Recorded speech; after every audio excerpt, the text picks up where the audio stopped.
അപൂർവങ്ങളിൽ അപൂർവമായ ഒരു കാഴ്ച കാണാനാണ് നമ്മൾ പോകുന്നത്. തിരുവനന്തപുരത്തെ ശംഖുമുഖം കടൽ തീരത്ത് 35 വർഷങ്ങൾക്ക് ശേഷം ആമ മുട്ടയിടുന്ന അപൂർവമായ കാഴ്ച.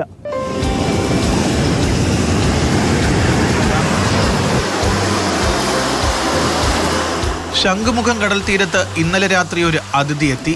അതും ഒത്തിരി വർഷങ്ങൾക്ക് ശേഷം. തീരശോഷണം നേരിടുന്ന തീരത്ത് മുട്ടയിടാനെത്തിയതാണ് ഈ കടലാമ. മണലിൽ പതുങ്ങുന്ന കടലാമയെ കണ്ടപ്പോൾ തന്നെ മത്സ്യത്തൊഴിലാളികൾക്ക് കാര്യം മനസ്സിലായി.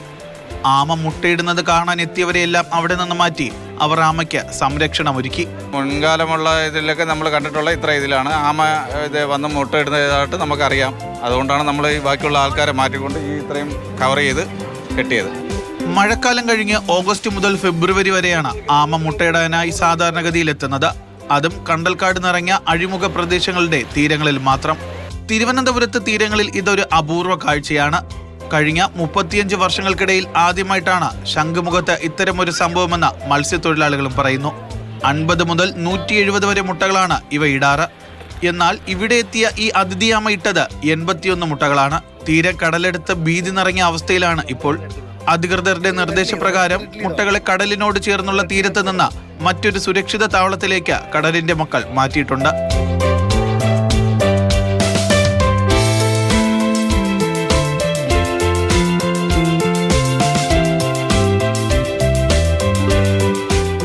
എനിക്ക് തോന്നുന്നു ഒരു 20 വർഷങ്ങൾക്ക് ശേഷം 25-30 വർഷങ്ങൾക്ക് ശേഷം തീരത്ത് ലൈവായിട്ട് കാണാൻ പറ്റിയത് ആദ്യമായിട്ടാണ്. പക്ഷേ ഞങ്ങൾ ആ മുട്ട ഇങ്ങോട്ട് മാറ്റാനൊരു കാരണമുണ്ട്. കാരണം കടലെടുത്തുകൊണ്ടിരിക്കുന്ന തീരമാണ്. അപ്പോൾ നാളെയോ മറ്റന്നോ അല്ലെങ്കിൽ ഒരാഴ്ചയ്ക്കുള്ളിൽ പോവാം. ഇത് വിരിയണമെന്നുണ്ടെങ്കിൽ 40 ദിവസം വേണം.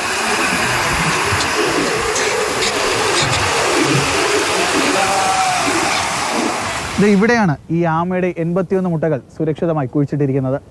ഇനിയുള്ള 40 ദിവസം ഒരു കാത്തിരിപ്പാണ്. ഈ മുട്ടകളിൽ നിന്നൊക്കെ കുഞ്ഞുങ്ങൾ സുരക്ഷിതമായി പുറത്തേക്ക് വരുന്നതിനുള്ള കാത്തിരിപ്പ്. രതീഷ് വെൺപകലിനൊപ്പം Jibin JB, Mathrubhumi news, Thiruvananthapuram. Jibin JB തന്നെ നമ്മുടെ കൂടെ ഉണ്ട്. ജിബിൻ, ആ പറഞ്ഞതുപോലെ തന്നെ അപൂർവങ്ങളിൽ അപൂർവമായ ഒരു കാഴ്ചയാണ്, ശരിയാണ്. പക്ഷേ അതിൽ ഏറ്റവും പ്രധാനം ആ തീരം ഇങ്ങനെ എടുത്തുകൊണ്ടിരിക്കുകയാണ് കടൽ. നമുക്ക് ശംഖുമുഖത്ത് ചെല്ലുമ്പോൾ തന്നെ അറിയാം എത്രത്തോളം വലിയ മാറ്റം ഈ ഒരു കാലയളവിൽ തന്നെ വന്നിട്ടുണ്ട് എന്നുള്ളത്. ആ ആമയ്ക്കും അതിൻ്റെ ആ മുട്ടകൾക്കുമൊക്കെ അവർ സംരക്ഷണം നൽകുന്നു എന്നുള്ളതാണ് ഏറ്റവും പ്രധാനപ്പെട്ട കാര്യം. അത് തന്നെയാണ്. അതായത് നമ്മുടെ ഈ ജീവിതത്തിൽ ഇതുവരെയും കണ്ടിട്ടില്ലാത്തതും അല്ലെങ്കിൽ ഇനി മുന്നോട്ടുള്ള ജീവിതത്തിൽ കാണാൻ പറ്റുന്നതോ ആയ ഒരു കാര്യമല്ല ഇന്നലെ ഞാനും അതുപോലെ തന്നെ നമ്മുടെ ക്യാമറമാനായിട്ടുള്ള രതീഷ് വെൺപകലും ഒക്കെ തന്നെ ഈ ശംഖുമുഖത്ത് നിന്ന് രാത്രി കണ്ടത്. കാര്യം ഒരു ആമ മുട്ടയിടും എന്നൊക്കെ തന്നെ കേട്ടിട്ടുണ്ട്. പക്ഷെ ഒരു ആമ ഇത്രയും അധികം, അതായത് നമ്മൾ ഇന്നലെ കണ്ട ആമ ഏകദേശം 81 മുട്ടകളാണ് ഇട്ടത്. ഏകദേശം 170ഓളം മുട്ടകൾ ഒരു ആമ ഇടുമെന്ന് പറയപ്പെടുന്നു. എന്തായാലും ഇന്നലെ ഞങ്ങൾ കണ്ടത് വളരെ ഒരു അത്ഭുതം നിറഞ്ഞ ഒരു കാഴ്ചയാണ്. ഒരു ആമ കരയിലേക്ക് ശംഖുമുഖത്ത് തീരത്തേക്ക് എത്തുന്നു.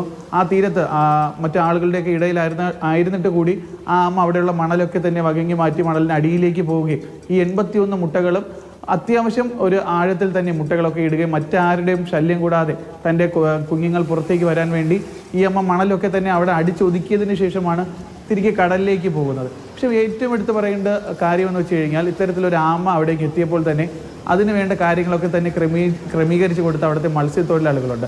എടുത്തു പറയേണ്ട പേരെന്ന് പറയുമ്പോൾ അജിത് ശംഖുമുഖൊക്കെയാണ്. ഇവരുടെ ഒരു നേതൃത്വത്തിലാണ് ഉന്നത അധികാരികളെയൊക്കെ തന്നെ കോൺടാക്ട് ചെയ്തുകൊണ്ട് ഇത്തരത്തിലൊരു ആമ മുട്ടയിട്ട് കഴിഞ്ഞാൽ അതിനെ എങ്ങനെ അവിടെ നിന്ന് മാറ്റി മറ്റൊരു സുരക്ഷിത സ്ഥലത്ത് എങ്ങനെ അതിനെ കൊണ്ടുവച്ച് പിന്നീടുള്ള 40 ദിവസം അതിനെ സംരക്ഷിക്കാമെന്നുള്ള കാര്യമൊക്കെ തന്നെ അദ്ദേഹം തിരക്കി മനസ്സിലാക്കി.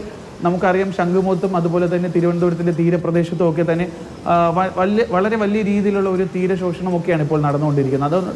അതുകൊണ്ട് തന്നെ ഈ ആമ മുട്ടയിട്ട സ്ഥലത്ത് എപ്പോൾ വേണമെങ്കിലും വെള്ളം കയറാം. തിര കയറി ഈ ആമയുടെ മുട്ട ഉൾപ്പെടെ തിരിച്ച് എടുത്തുകൊണ്ട് പോകാമെന്നുള്ള ഒരു അവസ്ഥയാണ്. അതുകൊണ്ടാണ് ഈ മത്സ്യത്തൊഴിലാളികൾ, അജിത് ശംഖുമുഖത്തിൻ്റെ നേതൃത്വത്തിൽ മത്സ്യത്തൊഴിലാളികൾ ഈ ആമ ആഴത്തിലിട്ട മുട്ടയൊക്കെ തന്നെ അവിടെ നിന്ന് എടുക്കുകയും തൊട്ട് സമീപത്തായിട്ടുള്ള അവിടെ ഒരു കുഴി ക്രമീകരിച്ച് അതിൻ്റെ അകത്ത് കൊണ്ടിട്ട് അവിടെ അതിനെ തന്നെ മണ്ണിട്ട് മൂടുകയും ചെയ്തിട്ടുള്ളൂ. ഇപ്പൊ എന്തായിരുന്നാലും എത്ര വലിയ മാറ്റം വന്നിട്ടുണ്ട് എന്നുള്ളത് ജീവൻ തന്നെ ഇപ്പോൾ പറഞ്ഞിട്ടുള്ളതാണ്.